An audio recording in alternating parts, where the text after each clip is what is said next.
오늘 본문 말씀은 사사기 21장 16절로부터 24절 말씀까지입니다.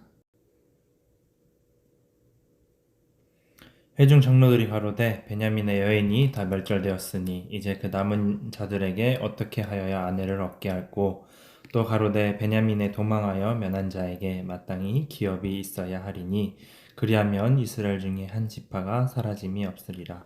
그러나 우리가 우리의 딸을 그들의 아내로 주지 못하리니 이는 이스라엘 자손이 맹세하여 이르기를 딸을 베냐민에게 아내로 주는 자는 저주를 받으리라 하였음이로다. 또 가로되 보라 베델 북편 르보나 남편 베델에서 세겜으로 올라가는 큰 길 동편 실로에 매년 여호와의 절기가 있도다 하고 베냐민 자손에게 명하여 가로되 가서 포도원에 숨어 보다가 실로의 여자들이 무더하러 나오거든 너희는 포도원에서 나와서 실로의 딸 중에서 각각 그 아내로 붙들어 가지고 베냐민 땅으로 돌아가라. 만일 그 아비나 형제가 와서 우리에게 쟁론하면 우리가 그에게 말하기를 청컨대 너희는 우리에게 은혜를 베풀어 그들을 우리에게 줄지니라. 이는 우리가 전쟁할 때에 각 사람을 위하여 그 아내를 얻어주지 못하였고 너희가 자의로 그들에게 준 것이 아니니 너희에게 죄가 없을 것임이니라 하겠노라 하매 베냐민 자손이 그같이 행하여 춤추는 여자 중에서 자기들의 수요대로 아내를 붙들어 가지고 자기의 기업에 돌아가서 성읍들을 중건하고 거기 거하니라. 그때 이스라엘 자손이 그곳을 떠나 각각 그 지파 그 가족에게로 돌아가되 곧 각각 그곳에서 나와서 자기 기업으로 돌아갔더라. 아멘. 아멘. 오늘 본문 말씀 사사기 21장 16절로부터 24절 말씀을 보면 이스라엘의 위선에 대해서 나옵니다. 두드러지게 부각되는 사실은 하나의 범죄 혹은 실책은 연속되는 범죄를 유발한다는 점입니다. 하나의 범죄 혹은 실책은 연속되는 범죄를 유발한다. 22절 말씀을 보니까 핑계를 댄 예식입니다. 이스라엘의 맹세는 하나님을 향하기보다는 실제로 인간 편에서 한 일이었습니다. 오늘날 많은 교회의 목회자들이, 유명한 대형 교회의 목회자들이 하나님을 향하기보다는 인간 편에서 지금 일을 저지르고 있죠. 이 당시도 이스라엘의 맹세는 하나님을 향하기보다는 실제로 인간 편에서 한 일인데, 그러나 그런 맹세로 인하여 야베스 길앗 사람들 중 젊은 처녀 400명을 제외하고는 모두 죽임을 당하게 됩니다. 곧 실로의 딸들을 납치하라는 지령이 있었죠. 이것은 옳은 일 같고 정의감에 찬 명령 같았지만 사실은 위선이었습니다. 왜냐하면 너희가 자유로 그들에게 준 것이 아니니 라고 했기 때문입니다. 곧 하나님과 상관없이 인간 스스로 결정하고 판단을 내리는 행위가 나타난 것이죠.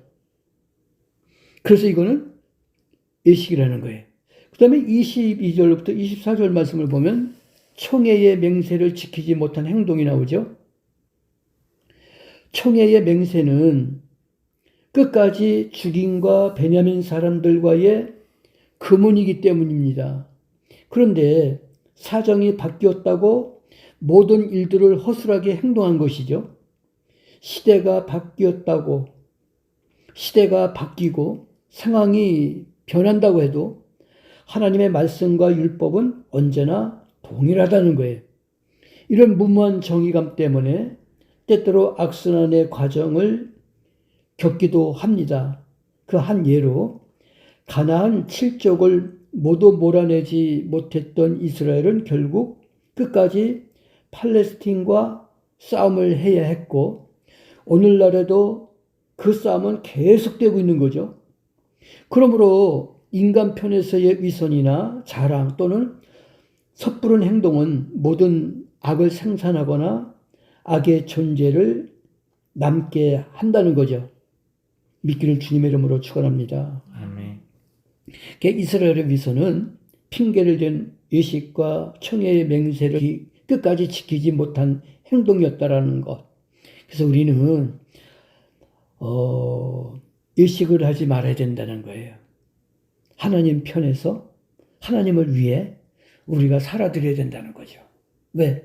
하나님은 우리를 통해서 영광을 받으시기를 원하시는 분이기 때문에. 그래서 우리의 창조의 목적이 뭐예요? 영광을 돌려드리기 위해서 우리가 창조된 거 아니에요? 그래서 우리 모두 하나님께 영광을 돌려드리는 우리 소망교회 온 성도들 되기를 주님의 이름으로 축원합니다. 아멘. 아멘. 기도합니다.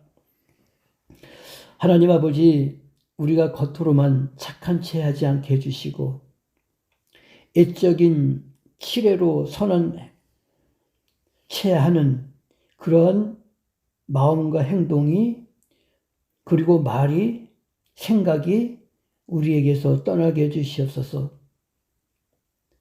오로지 하나님 영광을 위해 우리가 존재함을 다시 한번 깨닫게 해주시고 어떤 일이 있든 하나님께 영광을 돌려드리는 하나님의 귀한 백성들이 되게 해주시길 간절히 바라고 합니다. 주님의 은총과 축복 속에서 날마다 하나님께 영광을 돌려드리기 위한 믿음이 성장할 수 있도록 주님께서 역사하여 주시옵소서. 우리 주님 예수 그리스도 이름으로 기도하옵나이다. 아멘. 아멘.